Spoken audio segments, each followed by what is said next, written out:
하나님 말씀은 시편 81편 10절에서 12절입니다. 나는 너를 애굽 땅에서 인도하여 낸 여호와 너의 하나님이니 너의 입을 크게 열라 내가 채우리라 하였으나 내 백성이 내 소리를 듣지 아니하며 이스라엘이 나를 원하지 아니하였도다. 그러므로 내가 그의 마음을 완악한 대로 버려두어 그의 의미대로 행하게 하였도다. 아멘. 오늘 말씀의 제목은 너의 입을 크게 열라입니다. 하나님이 아브라함에게 큰 민족을 이룰 것을 말씀하셨습니다. 야곱이 창세기 46장에 애굽으로 이주하였습니다. 70명 정도의 인원을 데리고. 그런데 약속대로 430년 후에는 큰 민족을 이루어서 이스라엘을 나오게 되었죠. 하나님은 10절에 있는 것처럼 나는 너희를 애굽 땅에서 인도하여 낸 여호와 너희 하나님이다 말씀하셨습니다. 이스라엘의 범죄로 이스라엘이 멸망을 당할 위기에도 처해 있었지만 모세의 목숨을 내건 하나님께 용서를 구하는 일로 이스라엘이 다시 구원을 받았습니다. 하나님은 먼저 손을 내미시는 하나님이십니다. 먼저 찾아오시고 먼저 복을 말씀하시고 이렇게 하면 내가 너에게 복을 내려줄 것이다 라고 거듭 말씀하고 계십니다. 마치 짝사랑하는 것처럼 하나님이 우리를 너무나 사랑하셔서 복을 주기를 원하시고 끝까지 인내하셔서 우리를 돌아오게 기다리고 계시는 분이 우리 전능하신 하나님이십니다.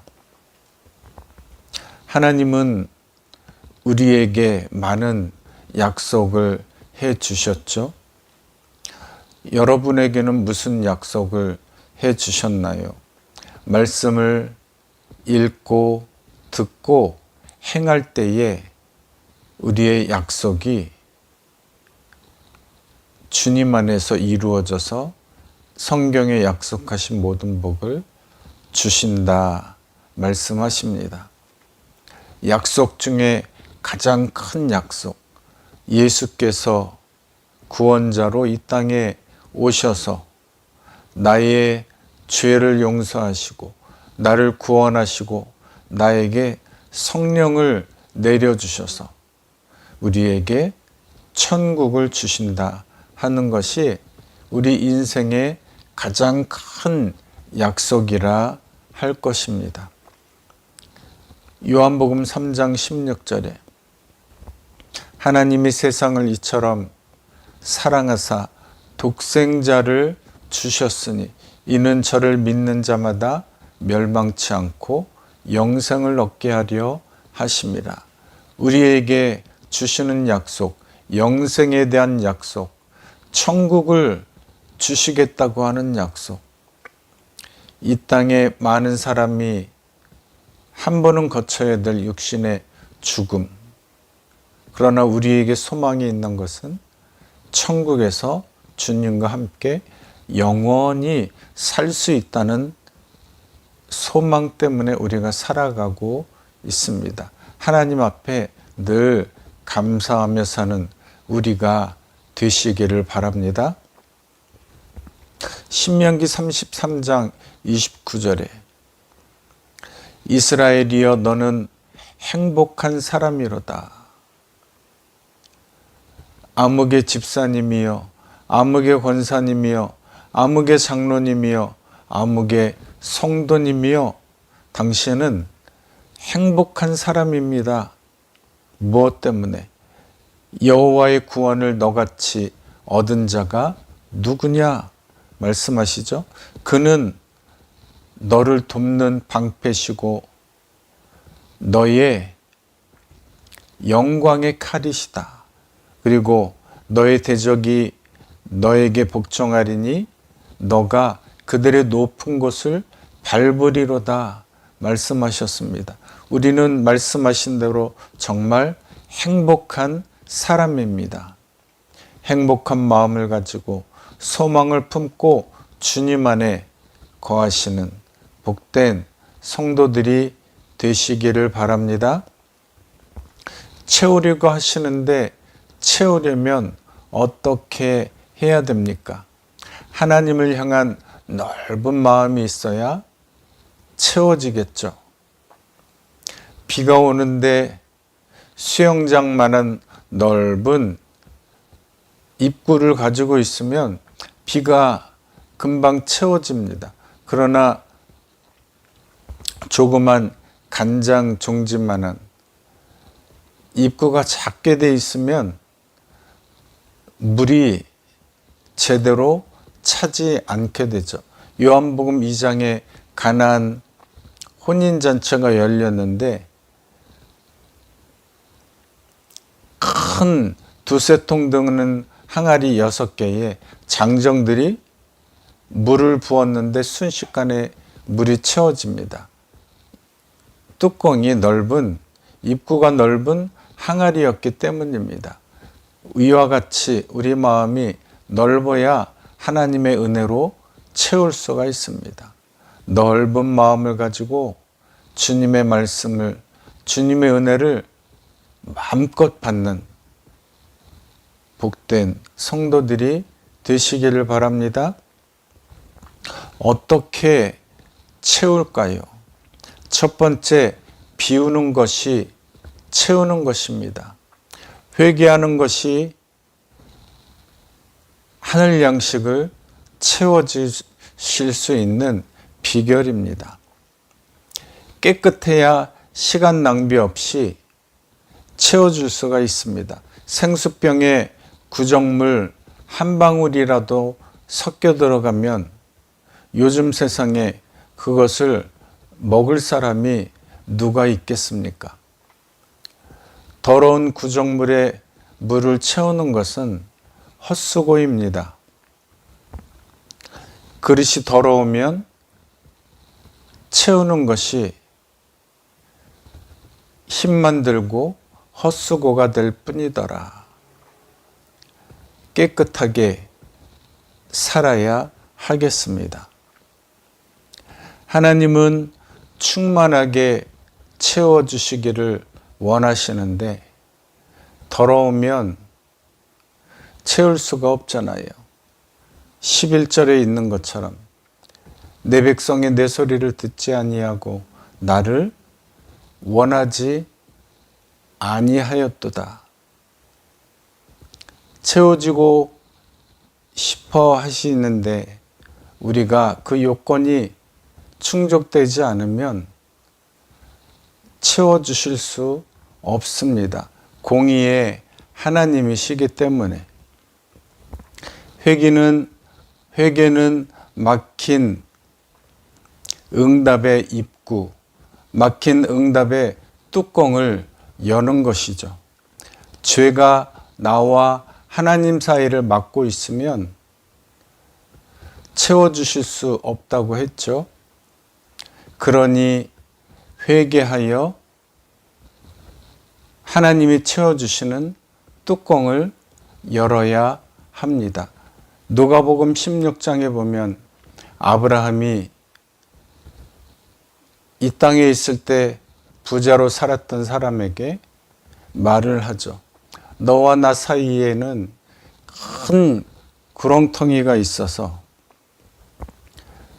우리가 너에게 건너가고자 하여도 갈 수 없고 너가 우리에게 오고자 하여도 올 수 없다. 죄를 지으면 하나님과 나 사이에 커다란 벽이 가로막혀서 하나님이 우리에게 복을 주시는 통로가 막혀버리게 됩니다. 나를 돌아볼 시간입니다. 하나님께 나아갈 시간입니다. 내 양심을 통해 나를 부르십니다. 먼저 죄를 해결해야 됩니다.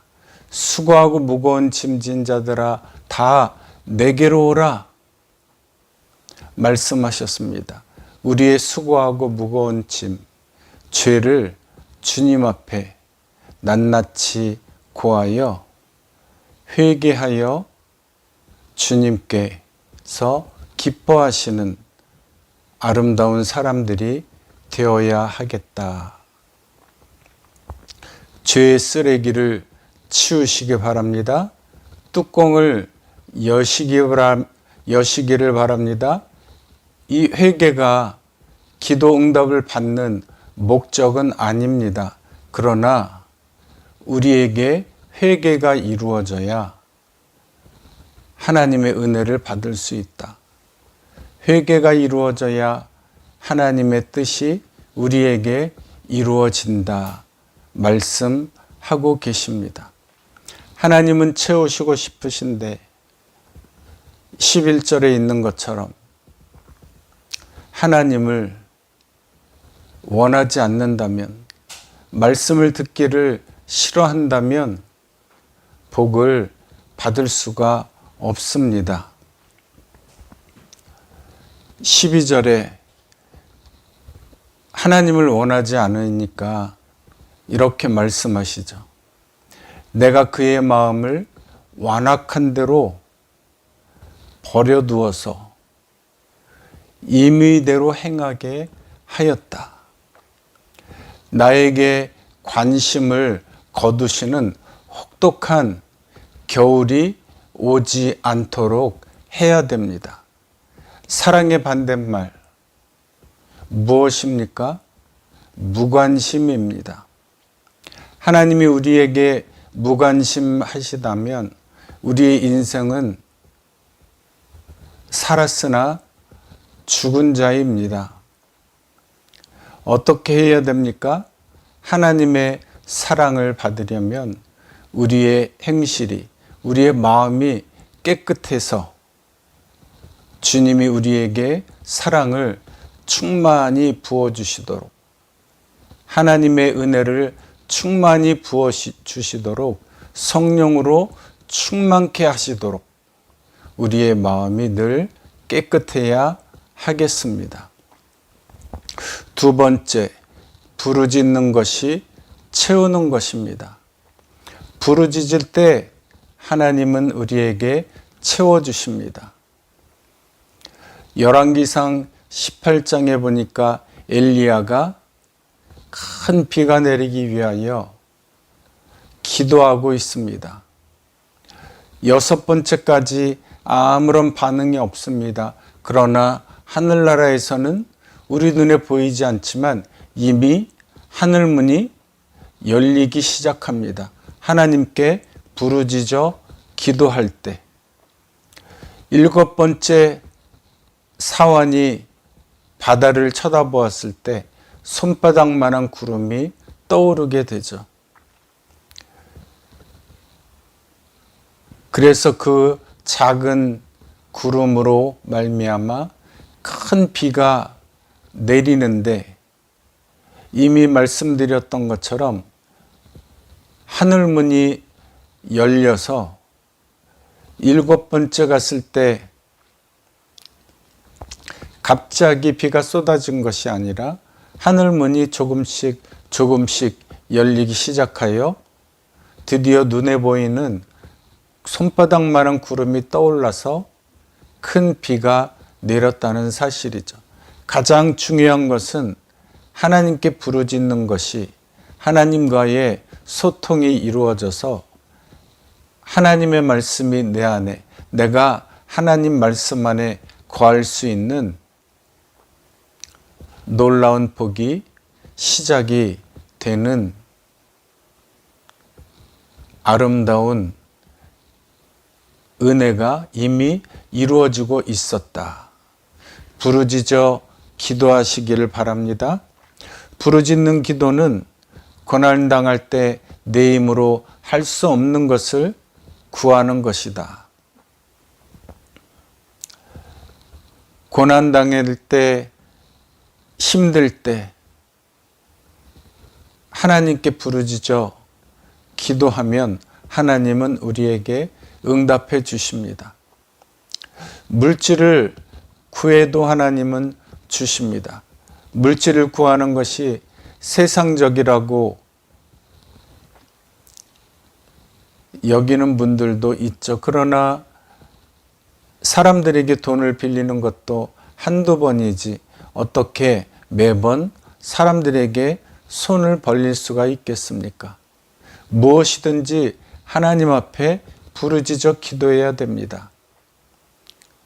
기도하면 하나님께서 나의 모든 것을 돌아보셔서 물질이 필요하면 물질을 주실 것이고 필요하지 않으면 주시지 않으실 것이고 고난당하는 내가 부르짖을 때 고난을 통해 하나님의 은혜를 알게 하실 것이고 하나님께 부르짖어 기도하면 나에게 필요한 것을 주시고 은혜를 베풀어 주신다 말씀하십니다. 우리의 기도 제목들이 하나님을 만나는 도구로 사용된다. 야곱이 가족 문제로 형 에서의 군사들을 두려워하여 기도할 때 하나님이 응답해 주시고 야곱의 모든 길을 인도해 주십니다. 제자들이 예수님이 이스라엘의 육신의 왕으로 오셨다 생각하고 따라갔지만 결국에는 오로지 기도에 힘쓰고 간구하다가 성령의 충만을 받았지 않습니까?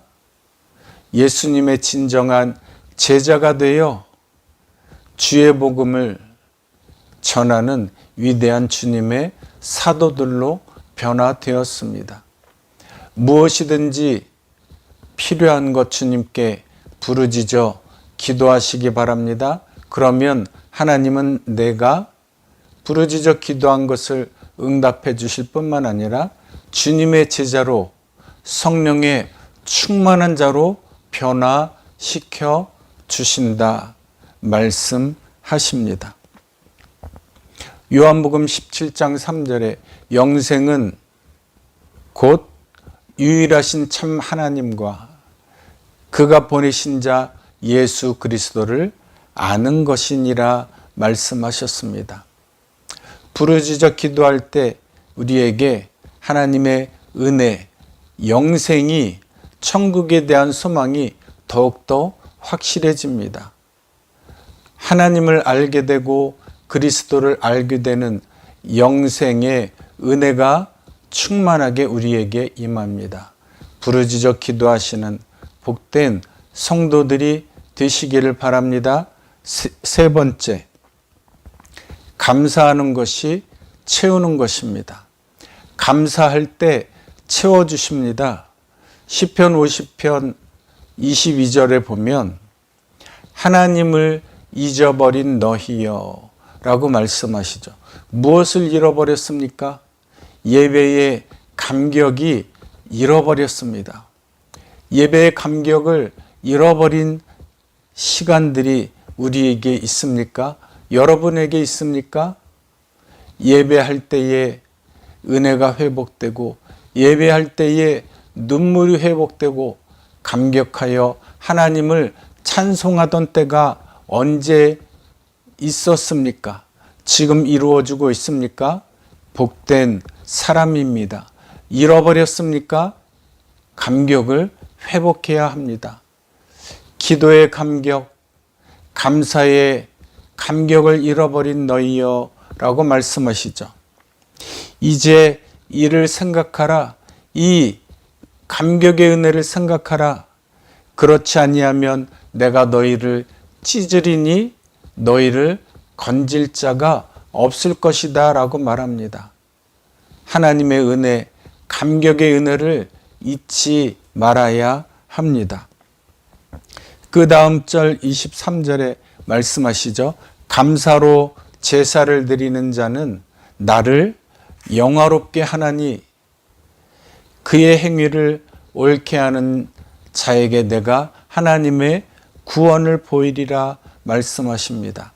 감사로 예배하는 자, 감사하며 기도하는 자, 감사하며 나아가는 자를 하나님이 기뻐하십니다. 감사는 하늘길이 열리는 마중물이입니다. 다니엘은 하루 3번 기도했습니다.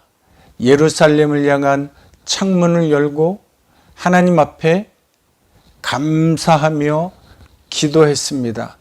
하루 3번 꼬박 잊지 아니하고 기도했습니다.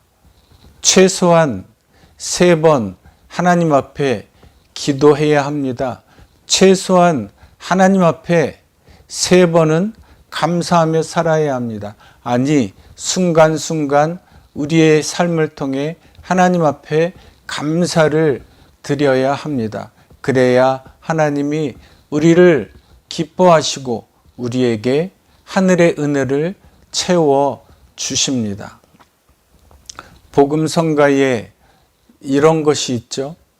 기름을 채워라 가득 차게 주 맞을 준비됐느냐 이 세상 심판날 가까웠네 계속 타게 기름 채워라. 기름이 채워져야 성령의 불길이 계속 타오를 수가 있습니다. 하나님 나에게 기름을 부어 주셔서 하나님의 은혜로 채워 주시옵소서. 날마다 이렇게 간구하시기를 바랍니다. 무엇이든지 기도하면 하나님이 우리의 영혼에 가장 필요한 것을 적당한 때에 채워 주신다 약속해 주셨습니다. 하나님께 회개함으로, 하나님께 부르짖음으로, 하나님께 감사함으로 여러분들의 필요를 따라 도와주시는 하나님을 바라보시는 복된 한 주가 되시기를 바랍니다. 예수 그리스도의 사명을, 예수 그리스도께서 우리에게 부탁하신 것을, 복음을 잘 전하는 복된 성도들이 되시기를 주님의 이름으로 축원합니다. 아멘.